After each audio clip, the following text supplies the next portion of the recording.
এখন আমি দেখো এই খাতাটা ছিঁড়ে গেছিলো, তো খুব বাজেভাবে ছিঁড়ে গেছিলো।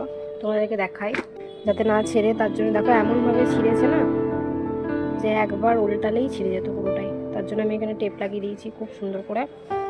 আর এখানে দেখো এখানেও টেপ লাগিয়ে। আর আজ আমার কাজ হয়ে গেছে অলরেডি, তাই আমি এখন বসে আছি।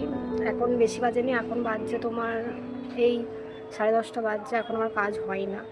তো আজকে হয়ে গেছে খুব তাড়াতাড়ি, তাই আমি বসে আছি। বেসিক্যালি আমি যেটা করছি এখন স্পোকেন ইংলিশটা প্র্যাকটিস করছি। আমার কিন্তু আগে আমি স্পোকেন ইংলিশ টিচার নিয়েছিলাম, আমি ওখানে করেও ছিলাম।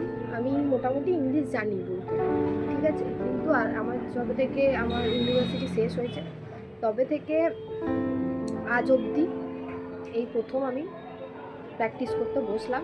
তোমরা একটা আমাকে ইংলিশের মানে গল্পের বই সাজেস্ট করো যেটা আমি কিনতে পারি এবং আমার স্পোকেন ইংলিশটা ইমপ্রুভ হয়।